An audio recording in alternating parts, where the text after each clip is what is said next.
നിങ്ങളുടെ ഒരു ക്ലാസ് ഞാൻ അറ്റൻഡ് ചെയ്തിട്ടുണ്ടായിരുന്നു. അപ്പോൾ അതിൽ ക്ലാസ്സിലെ വിഷൻ ബോർഡിനെ പറ്റിയിട്ട് പറയുന്നുണ്ടായിരുന്നു. അപ്പൊ അത് അന്നൊക്കെ ഞാൻ വിചാരിച്ചു അത് അത്ര എന്താണ് അങ്ങനെ ഓക്കെ, അതൊരു അത്ര എഫക്റ്റീവ് ആണോ എന്നുള്ളൊരു സംശയം ഉണ്ടായിരുന്നു. പക്ഷെ ഞാൻ വിചാരിച്ചു ചെയ്തു നോക്കാം എന്ന് വിചാരിച്ചിട്ട് അങ്ങനെ ചെയ്തു. എന്ന് വെച്ചാൽ എൻ്റെ വളരെ കാലമായിട്ട് ഒരു ആഗ്രഹമായിരുന്നു നമ്മുടെ സ്വന്തമായിട്ട്. ഞാൻ റെന്റഡ് ഇതിലാണ് നമ്മളെ ഫാക്ടറി ഉണ്ടായിരുന്നത്, മാനുഫാക്ചറിങ് യൂണിറ്റ് എൽവറിന്റെ. അത് റെന്റഡ് ആയിരുന്നു. അപ്പോൾ എൻ്റെ ഒരു വലിയൊരു ഡ്രീമായിരുന്നു എൻ്റെ ഒരു എൽവർ സിസ്റ്റത്തിന് എൻ്റെ സ്വന്തം ഒരു ബിൽഡിംഗ് വേണം എന്നുള്ളത്. ആദ്യം റെന്റഡ് ഒരു ആയിട്ടുള്ള ഒരു സ്ഥലത്തായിരുന്നു നമ്മൾ മാനുഫാക്ചറിങ് യൂണിറ്റ് നടത്തിയിട്ടുണ്ടായിരുന്നത്.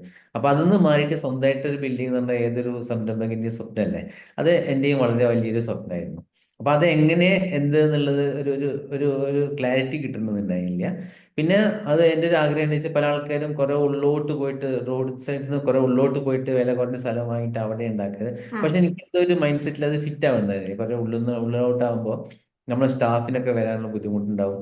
പിന്നെ നമ്മളെ കൊറിയർ സർവീസസ് അങ്ങനെയൊക്കെയുള്ള ബുദ്ധിമുട്ടുകളൊക്കെ ഉണ്ടാവില്ലേ.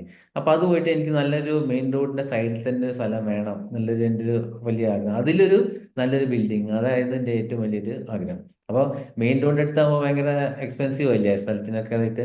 അപ്പൊ അത് എങ്ങനെ അഫോർഡ് ചെയ്യാൻ പറ്റും എന്നൊക്കെ ഉള്ളൊരു ഒരു തോന്നലുണ്ടായിരുന്നു. പക്ഷെ എല്ലാതും ഒരു ഭാഗ്യവശാല് ദൈവാനുഗ്രഹം കൊണ്ട് പിന്നെ ആയിട്ട് അത് ഞാൻ ആഗ്രഹിച്ച സ്ഥലത്ത്, മെയിൻ റോഡിന്റെ സ്ഥലത്ത് തന്നെ ഒരു സ്ഥലം കിട്ടി. അത് കിട്ടി ഞാൻ അതിന് കണ്ടിന്യൂസ് ആയി ഫോളോ അപ്പ് ചെയ്ത് എനിക്ക് ഇത് എടുത്തേ മതിയാവും എന്നുള്ള മട്ടില് ആ സ്ഥലം ഫോളോ അപ്പ് ചെയ്തിട്ട് അതങ്ങനെ വാങ്ങിയെടുക്കുകയും പിന്നെ പെട്ടെന്ന് ഒരു ദ്രുതഗതിയിൽ ബിൽഡിംഗ് ഉണ്ടാക്കാൻ പറ്റി. ഒരു കൊല്ലത്തിന്റെ ഉള്ളില് ഉള്ളില് നല്ലൊരു ആ ബിൽഡിംഗ്, ഞാൻ ആഗ്രഹിച്ച പോലെ തന്നെ നല്ലൊരു ഭംഗിയുള്ള ഒരു ബിൽഡിംഗ്, നല്ല സ്പേഷ്യസ് ആയിട്ടുള്ള വെൽ വെന്റിലേറ്റഡ് ആയിട്ടുള്ള ബിൽഡിംഗ് ഉണ്ടാക്കിയെടുക്കാൻ എനിക്ക് പറ്റി. ഓക്കെ.